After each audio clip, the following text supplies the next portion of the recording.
Welcome back everyone. Welcome to civil services study. UPPSC की test series चल रही है, हर दिन लाभ उठाते रहिए उसका। 95 टेस्ट कंप्लीट हो गए थे, यह है टेस्ट नंबर 96 और आज डेट है 19 जून।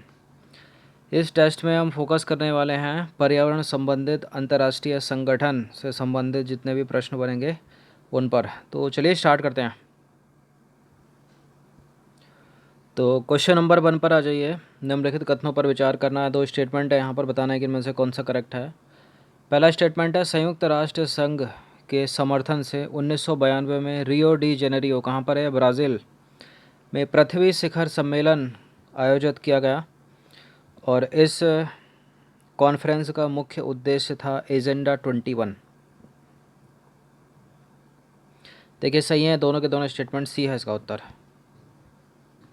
तो संयुक्त राष्ट्र संघ के समर्थन से ब्राज़ील के रियो डी जेनेरियो में कब 1992 में पृथ्वी शिखर सम्मेलन आयोजित किया गया। इस शिखर सम्मेलन में 100 देशों के 10,000 प्रतिनिधियों ने हिस्सा लिया था और इस कॉन्फ्रेंस का मुख्य उद्देश्य था एजेंडा 21, जो संबंध रखता है किससे, सतत विकास से, सस्टेनेबल डेवलपमेंट से।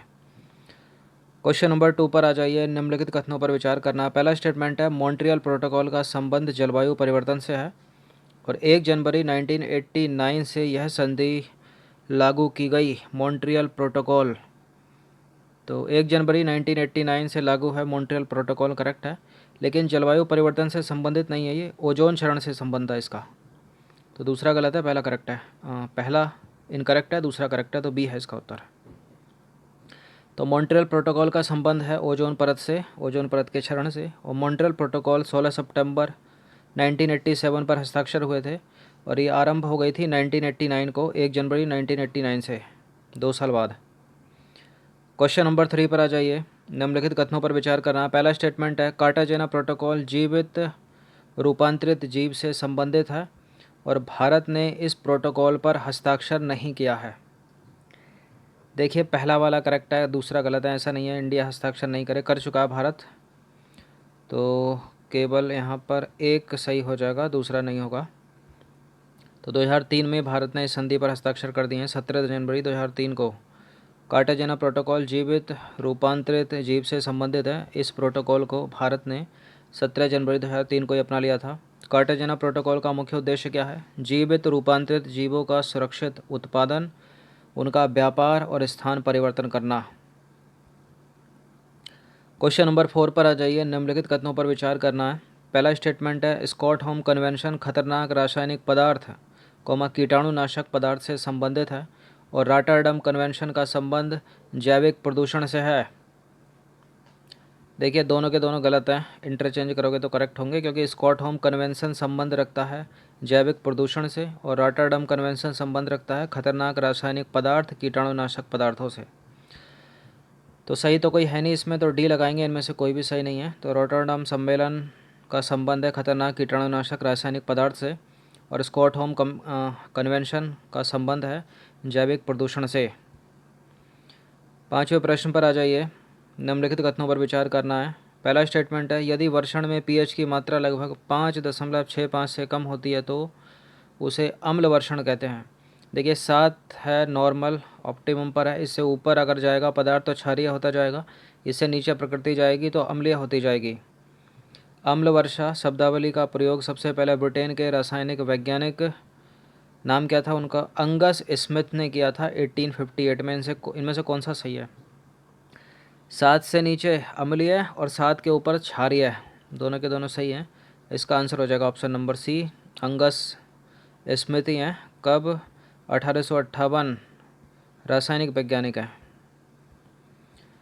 नंबर 6 है, क्वेश्चन नंबर 6 है, यूनेप का गठन संयुक्त राष्ट्र महासभा की स्वीडन में मानव पर्यावरण पर हुई कॉन्फ्रेंस का परिणाम स्वरूप हुआ और यूनेप का मुख्यालय स्विट्जरलैंड के ग्लैंड में स्थित है। अब यूनेप है क्या? UNEP, ये है यूनेप, मतलब यूनाइटेड नेशन इन्वायरमेंट प्रोग्राम। तो संयुक्त राष्ट्र महासभा की स्वीडन में मानव पर्यावरण पर हुई कॉन्फ्रेंस में इसका जन्म हुआ और यूनेप का मुख्यालय स्विट्जरलैंड के ग्लैंड में स्थित है। तो स्विट्जरलैंड ग्लैंड में या केन्या नैरोबी में? देखिए ग्लैड स्विट्ज़रलैंड में नहीं है बल्कि नैरोबी केन्या में स्थित है, तो गलत है दूसरा वाला स्टेटमेंट। और संयुक्त राष्ट्र की एजेंसी है ये यूएनईपी, पर्यावरण निरीक्षण और पर्यावरण के लिए अंतर सरकारी तरीकों के द्वारा समन्वय के लिए उत्तरदायी है। United Nation environment program. Question number 7 है, निम्नलिखित कथनों पर विचार करना है। पहला स्टेटमेंट है जलवायु परिवर्तन पर अंतर्राष्ट्रीय पैनल का गठन विश्व मौसम विज्ञान संगठन और यूनाइटेड नेशन इन्वायरमेंट प्रोग्राम ने मिलकर किया। वैश्विक पर्यावरणीय सुविधा की क्रियान्वयन एजेंसियों में यूनेप भी एक है। वैश्विक पर्यावरण सुविधा की क्रियान्वयन एजेंसियों में UNEP, United Nation environment program. कौन सा सही है इन दोनों में से? दोनों के दोनों करेक्ट हैं, तो इसका आंसर क्या हो जाएगा? Option number C. पढ़ लीजिए एक बार और। जलवायु परिवर्तन पर अंतर्राष्ट्रीय पैनल का गठन विश्व मौसम विज्ञान संगठन और यूनाइटेड नेशन इन्वायरमेंट प्रोग्राम ने मिलकर किया है। और वैश्विक पर्यावरण सुविधा की क्रियान्वयन एजेंसियों में यूनेप भी है, यूएनईपी। देखिए वैश्विक पर्यावरण सुविधा एक ऐच्छिक संयुक्त राष्ट्र पर्यावरणीय फंड है जो विभिन्न पर्यावरणीय परियोजनाओं को आर्थिक सहायता प्रदान करता है। क्वेश्चन नंबर 8 पर आ जाइए। निम्नलिखित कथनों पर विचार करना है। पहला स्टेटमेंट है हर साल 5 जून को विश्व पर्यावरण दिवस मनाया जाता है। कौन मनाता है इसको? विश्व मौसम विज्ञान संगठन। दूसरा स्टेटमेंट है जो कि गलत है, यूएनईपी। दूसरा स्टेटमेंट है विश्व पर्यावरण दिवस को मनाने का निर्णय स्टॉकहोम सम्मेलन 1972 में लिया गया। देखिए हर साल 5 जून को मनाया जाने वाला विश्व पर्यावरण दिवस यूएनईपी की पहल है, यूनाइटेड नेशन एनवायरनमेंट प्रोग्राम की पहल है, न कि विश्व मौसम विज्ञान संगठन की। इसका निर्णय स्टॉकहोम सम्मेलन में 1972 में लिया गया। पहला विश्व पर्यावरण दिवस 1974 में मनाया गया।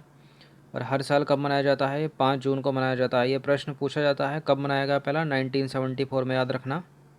तो विश्व पर्यावरण दिवस मनाने का निर्णय स्टॉकहोम सम्मेलन 1972 में लिया गया और पहला मनाया कब गया? 1974 में। ये दो अलग अलग बातें हैं, निर्णय कब मनाया कब। क्वेश्चन नंबर 9 पर आ जाइए। निम्नलिखित कथनों पर विचार करना। पहला स्टेटमेंट है IUCN विश्व का सबसे पुराना और सबसे बड़ा वैश्विक पर्यावरण नेटवर्क है जिसकी स्थापना हुई थी 1948 में और महीना था अक्टूबर का। IUCN का मुख्यालय ग्लेड स्विट्जरलैंड में स्थित है। कौन सा इसमें करेक्ट है बताइए?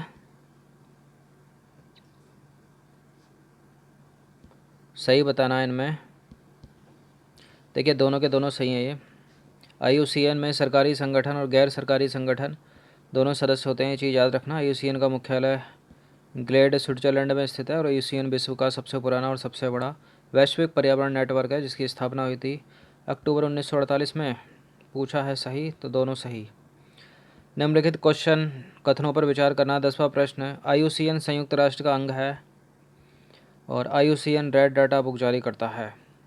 IUCN संयुक्त राष्ट्र का अंग है, IUCN रेड डाटा बुक जारी करता है। केवल पहला है सही, केवल दूसरा सही, दोनों सही, इनमें से कोई नहीं। देखिए पहला वाला तो गलत है, दूसरा सही है। IUCN संयुक्त राष्ट्र महासभा का पर्यवेक्षक दर्जा प्राप्त एकमात्र अंतर्राष्ट्रीय संगठन है जो पर्यावरण और जैविक विविधता से संबंधित मुद्दों को देखता है, अतः IUCN संयुक्त राष्ट्र का अंग नहीं है। IUCN संकटग्रस्त जीव जंतुओं की एक सूची जारी करता है जिसे रेड डाटा बुक कहते हैं। क्वेश्चन नंबर 11 पर आ जाइए। निम्नलिखित कथनों पर विचार करना। पहला स्टेटमेंट है साइट्स को वॉशिंगटन कन्वेंशन भी कहा जाता है। साइट्स सरकारों के बीच एक अंतर्राष्ट्रीय समझौता है। इसका उद्देश्य यह सुनिश्चित करना है कि जंगली जानवरों एवं पौधों के अंतर्राष्ट्रीय व्यापार से उनके अस्तित्व एवं उत्तरजीविता पर कोई खतरा तो नहीं है। देखिए बिल्कुल करेक्ट है दोनों के दोनों स्टेटमेंट। साइट्स के बारे में पहले ही बता चुका हूँ कई बार, तो सी है इसका उत्तर। ये कन्वेंशन जुलाई 1975 से लागू है और भारत साइट्स में 1976 में शामिल हुआ था, यानी अगले वर्ष ही शामिल हो गया था। 12वें प्रश्न पर आ जाइए। निम्नलिखित कथनों पर विचार करना। पहला स्टेटमेंट है प्रवासी प्रजातियों के संरक्षण पर सम्मेलन को वान सम्मेलन के नाम से जाना जाता है और भारत 1983 से इसका पक्षकार है। इसका किसका? वान सम्मेलन का। दोनों के दोनों करेक्ट हैं यहाँ पर। देखिए वैश्विक स्तर पर प्रवासी वन्यजीव और उनके आवासों को संरक्षित करने के उद्देश्य से संयुक्त राष्ट्र पर्यावरण कार्यक्रम के संरक्षण से 1979 में विभिन्न सरकारों के बीच जर्मनी में जर्मनी के वॉन में एक संधि की गई जिसे प्रवासी प्रजातियों के संरक्षण पर सम्मेलन या वान सम्मेलन के नाम से जाना जाता है। क्वेश्चन नंबर 13 पर आ जाइए। 13वां प्रश्न है, निम्नलिखित में से अंतर्राष्ट्रीय जल प्रबंधन संस्थान का मुख्यालय कहाँ है? अंतर्राष्ट्रीय जल प्रबंधन संस्थान का मुख्यालय कहाँ पर है? नेपाल काठमांडू में तो है नहीं, ये भारत में नहीं है, तो दिल्ली में भी नहीं हो सकता, ना कोच्चि केरल में हो सकता है, केन्या नैरोबी में नहीं है, यह है श्रीलंका में। और श्रीलंका में कहाँ पर? कोलंबो में। तो इम्पोर्टेंट है, इसको याद रखिएगा। अंतर्राष्ट्रीय जल प्रबंधन संस्थान गैर लाभकारी है, गैर सरकारी वैज्ञानिक शोध संगठन है जो विकासशील देशों में जल और भूमि संसाधनों के सतत उपयोग को बढ़ावा देता है और इसका हेडक्वार्टर है कोलंबो, श्रीलंका। क्वेश्चन नंबर 14 पर आ जाइए। निम्नलिखित में से कोई एक कथन असत्य है। असत्य नहीं होगा तो उत्तर डी होगा। पहला स्टेटमेंट है, ट्रैफिक एक अग्रणी गैर सरकारी वैश्विक नेटवर्क है जो वन्य जीवों और पौधों के व्यापार पर निगरानी रखता है और उसके उचित प्रबंधन पर बल देता है।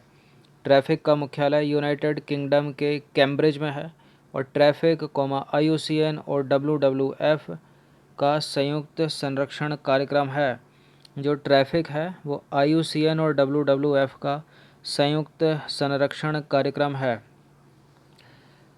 तो करेक्ट है, सी करेक्ट है, और बी भी करेक्ट है, ए भी करेक्ट है, सारे के सारे करेक्ट हैं, गलत तो कोई है नहीं, तो डी हो जाएगा इसका आंसर। तो उपरोक्त सभी जो हैं वो सत्य हैं, इसलिए इसको 2 बार रिवीजन कर लेना। आ जाइए 15वें प्रश्न पर। अंतिम प्रश्न है ये, निम्नलिखित कथनों पर विचार करना है। 2 स्टेटमेंट है यहाँ पर, बताना कि इनमें से कौन सा सत्य है। पहला स्टेटमेंट, वेटलैंड इंटरनेशनल आर्द्र भूमियों के संरक्षण और उनके पुनर्स्थापना के लिए समर्पित एकमात्र गैर सरकारी गैर लाभकारी संस्था है। वेटलैंड इंटरनेशनल का मुख्यालय नीदरलैंड में स्थापित किया गया है। बिल्कुल किया गया है, ये सही है दोनों के दोनों स्टेटमेंट। इसका उत्तर है सी। तो आर्द्र भूमियों के पर्यावरणीय महत्व और उनके द्वारा प्रदत्त सीमाओं के आर्थिक महत्व को समझते हुए वेटलैंड इंटरनेशनल आर्द्र भूमियों के संरक्षण को रोकने और नष्ट आर्द्र भूमियों को वापस उनकी पूर्व अवस्था में लाने हेतु प्रतिबंधित है ये। तो ये 15 प्रश्न थे इंपॉर्टेंट, अच्छे से इसका रिवीजन कर लेना। पर्यावरण से संबंधित संगठन पूछ ले जाते हैं ये PCS की परीक्षाओं में और UPSC सिविल सेवा में भी। धन्यवाद।